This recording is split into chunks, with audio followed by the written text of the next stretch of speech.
Welcome in this new episode of 2 Hours Build series. When I try to make something in 2 hours, I fail and get mad at the end. Anyway, in this episode, I'm gonna attempt to fix this RC car. It's an OpenRC Formula 1 car from, I think, this is a 2022 inspired model. So the original one by Daniel Nori is...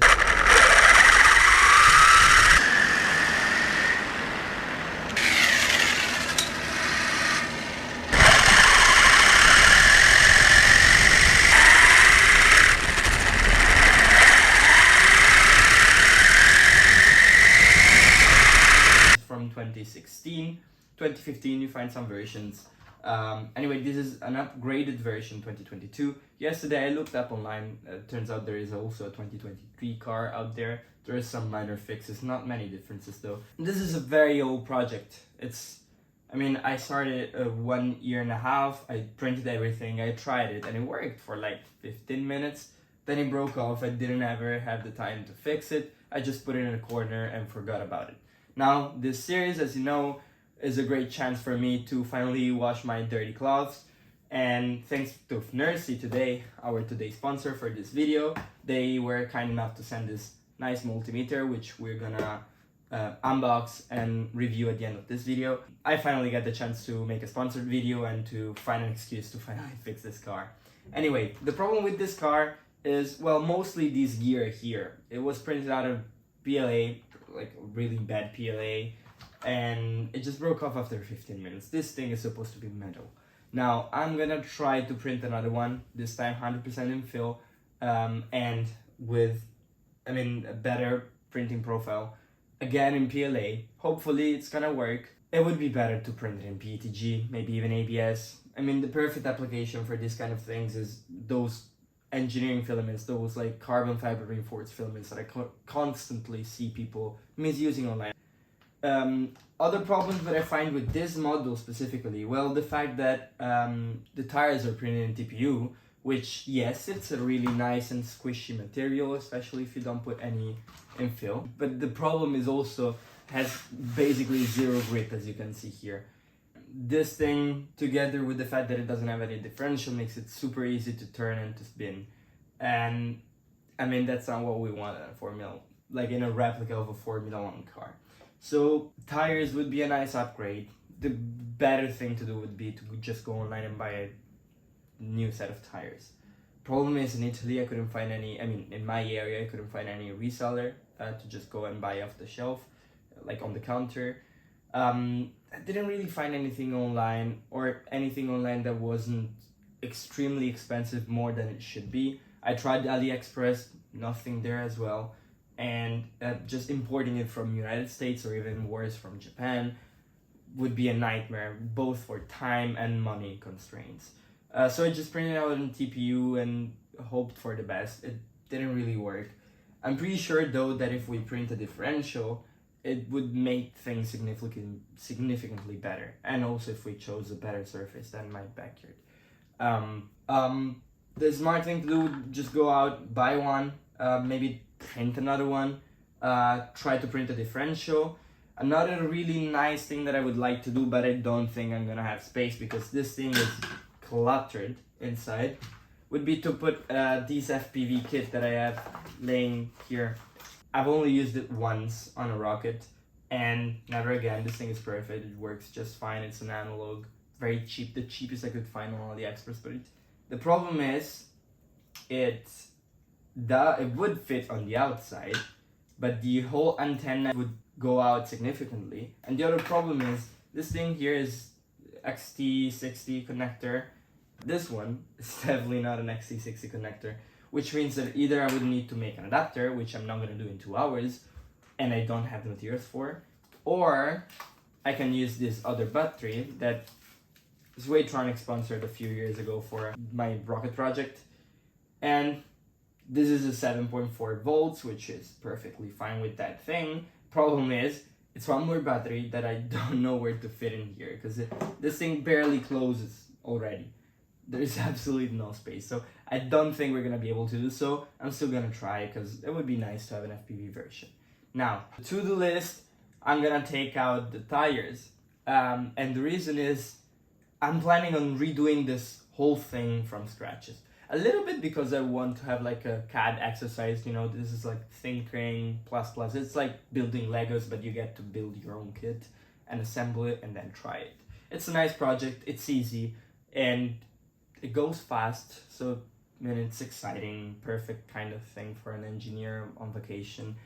It doesn't make sense to attempt and fix the tires in this case, because I just wanted to make it enough so that it can run, but it doesn't really make sense to go great lengths because I'm already thinking on redoing the whole platform. I do find some little issues with it that I would like to fix myself. I'm probably gonna put the model online at the end so everyone can 3D print it and test it themselves, and maybe if they find any other issue they could just go and make it better. Would be nice to put it on GitHub. Let's go on. Now, I remember I printed one of these gears. Problem is the motor that is supposed to go on is different from the motor that I have because I want to do things big, and I may or may not have bought a stronger, more powerful motor. So the motor I have right now, it's 800 something watts in it. It's a F540. Therefore, the shaft diameter is bigger. So I just printed this thing for no reason. Now, I've also thought, luckily, wait, am I sure that my 3D printer is going to have perfect tolerances, especially on such small parts? Answer is no, absolutely not. So I also printed these 3 little cylinders for calibration purposes, and when I tested on the actual 3.175 millimeters diameter little cylinder here, it doesn't fit at all. Same thing goes for the 3.5 millimeters, doesn't fit. So I'm just gonna print another one, 3.6 millimeters, just to see if I get a little tighter fit and see if that makes it better. And then let's just put it on, try if it works. If it doesn't, I'm just gonna buy another one.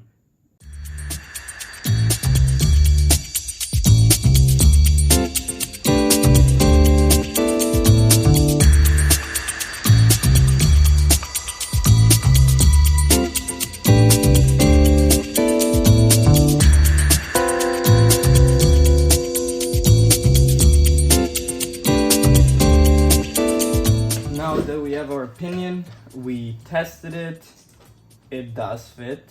So you see the motor is exactly the same that we have in there. Now I still haven't done anything with the differential because I first want to see how it works and if it's actually worth printing it. Alright, so as you can see here, the teeth were completely broken. We're missing 2 here and 1 more on the other side. Right, this is a new version. I 3D printed again in PLA. Let's see if it works. It's probably gonna die in seconds, but I now know what were the main issues. That sound is not great. Main problem is this thing is having a lot of vibration. Need better bearings, overall better tolerances. Alright, looks like we are ready to test it out.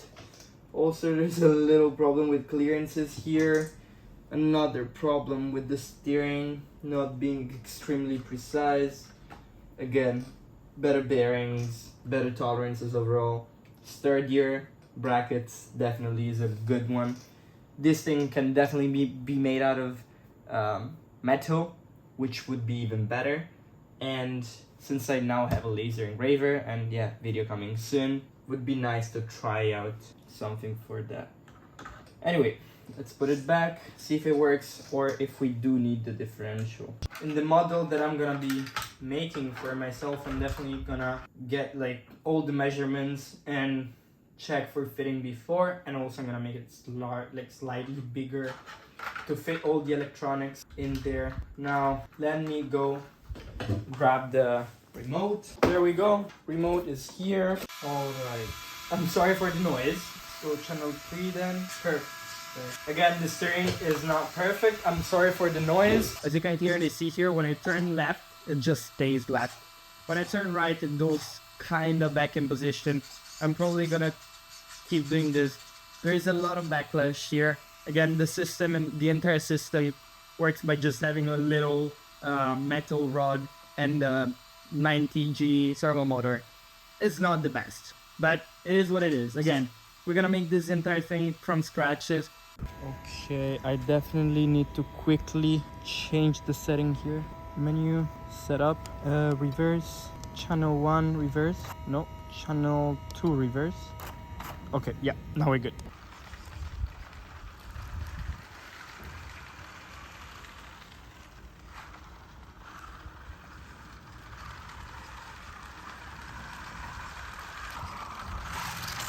Yeah, you see, that's the problem I talk about. As soon as you go a bit fast, as soon as you get a little fast, the thing immediately spins.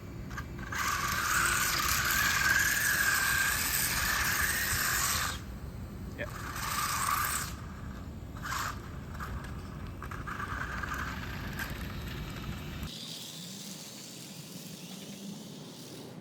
Looks like something broke.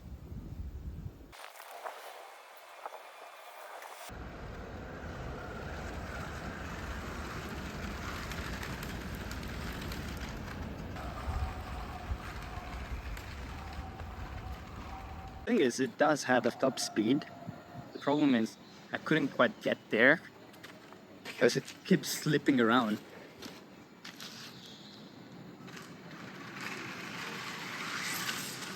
There you go. It's the speed.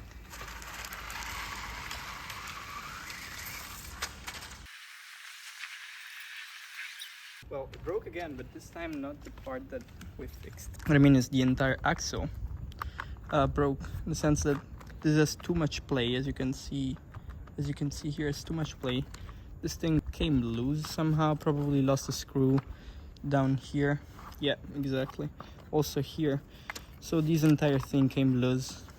As you can see, the axle is all over the place and therefore doesn't really make contact. So as soon as I spin the thing, it just spins freely, but not really together with the rest of the axle. Let's finally review the Fnirsi multimeter, which is also the reason why this video does even exist in the first place. Thanks Fnirsi again for sponsoring this video. Thanks for sending out the multimeter. It surely will be helpful. Let's go out and see how it works. Again, as always, these sponsors are the reason these kind of video even exist. I know they're a bit messy and a bit random, but it's just me doing my dirty claws, and this is a great opportunity for me to do so, and a great opportunity to showcase a nice brand that is, for the second time, providing me tools. I do think that the products are good. I'm not saying it just because they're sending me free stuff. You're gonna see, as I said in the previous video, products that I do not actually like and do not meet expectation. I'm gonna say it. So Fnirsi, unboxing, never actually opened it. So we do have the manual, just like the previous oscilloscope. It's multi-language. Let's go and open this thing up. It's closed completely. Alright, so first of all, it does feel sturdy. It feels rugged. Not like it's gonna break any second. Definitely that's the feel of it. I like the handles. These are nice rubber handles.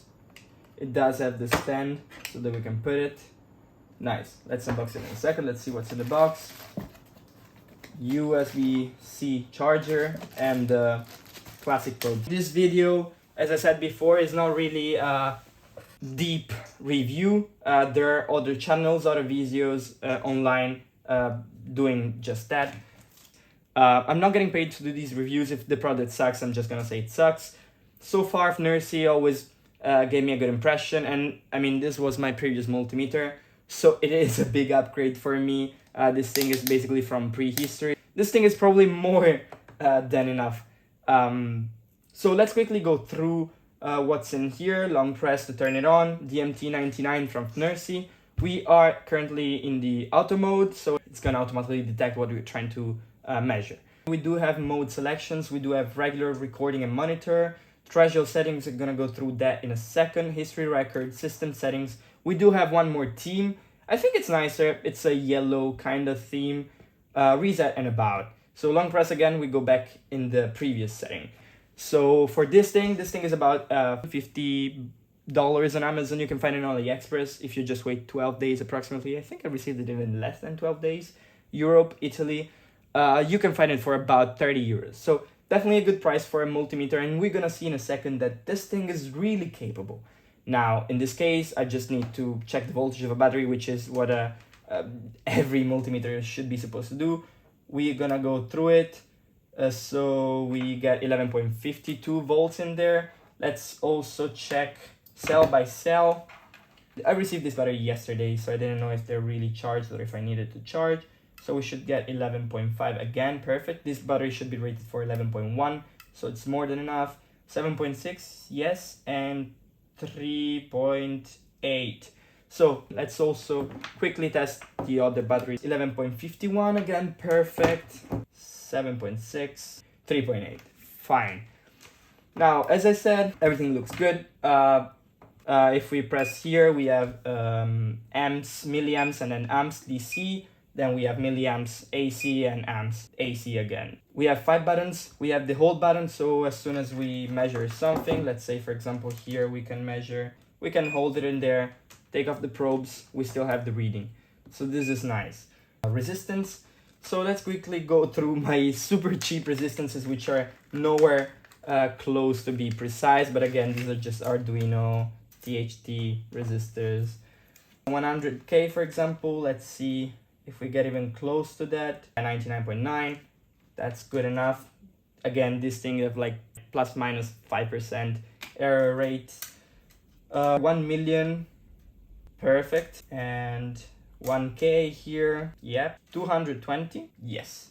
All right, so let's go with the 10. Let's go down, let's see if, yes.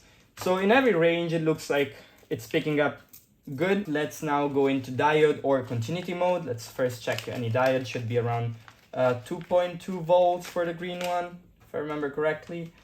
There you go, 2.2 volts. And the LED lights up.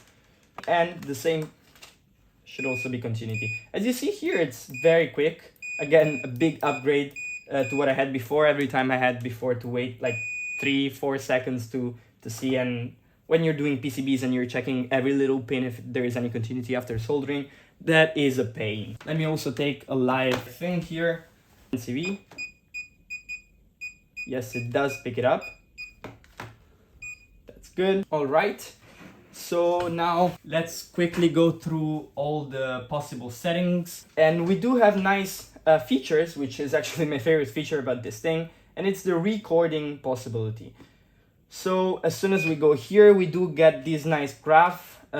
Check for the voltage. As soon as I check, we're gonna see a big spike up, and it says we're 11.52. As soon as I go back down, it's still gonna tell me that the maximum that we reached was 11.52. And I still see in the graph what's going on. So especially for testing PCBs and for testing, if we just need an overall overview of what's going on in a PCB, for example, or in any other application, this is really nice. This is a trias.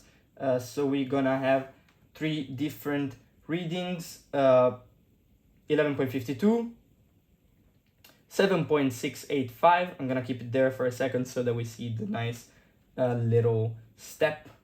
And last, 3.842.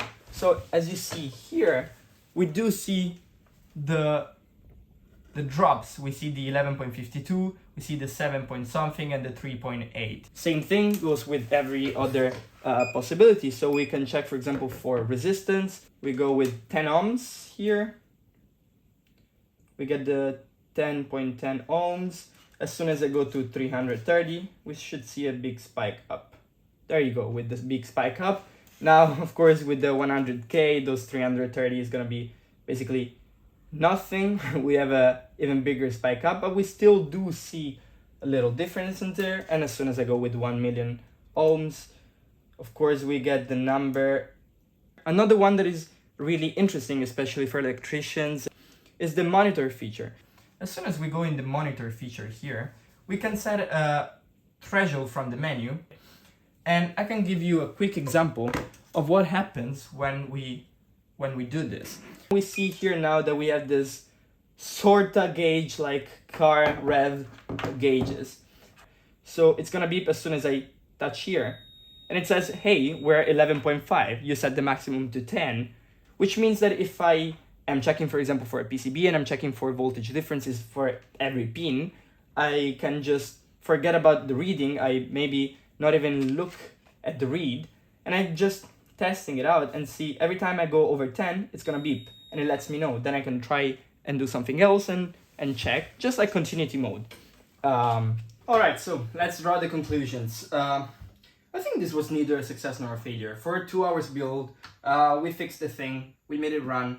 Again, approximately 15 minutes, couldn't get any more out of here. The terrain is very askew, it's not the best. Success nor a failure. The tires are definitely gonna need rebuild or redesign completely. Same thing goes for differential. It's just unusable. You saw how much it spins, it's just unusable. So definitely those two things are main criteria for the next build. I'm gonna start from a blank piece of paper. So complete redesign. But for a 2 hours build, it's nice. It was a nice opportunity to sponsor today's product, Fnirsi, today's video sponsor.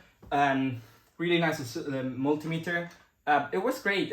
I mean, it's a multimeter and it works great. And for the price, you get a lot of features that you don't really get for the same price. The accuracy is, I mean, from what I saw online, very, very good. I don't have any tools to test the accuracy right now. I do only have some random resistances and whatever around, so it is what it is. That being said, yeah, the car worked. I do know what are the major flaws that need redesign. Definitely gonna account for space for the FPV kit for the next car. Hopefully I'm also gonna be able to buy one of those DJI digital FPV kits, which are really, really cool, but also really, really expensive. We will see. Every link for everything you see here is in the description. There are also online already some upgrades. For example, the differential, you can already find online the things. If you're lucky enough to be able to find the tires in your local area, in your country, if you're from Japan, the United States, should be easy.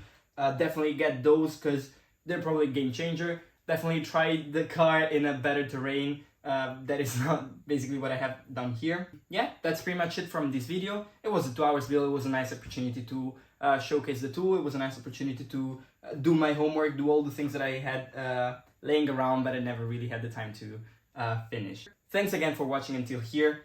Leave a comment in the description if you liked it, if you have any suggestion, if you have any thought, and yeah, keep making.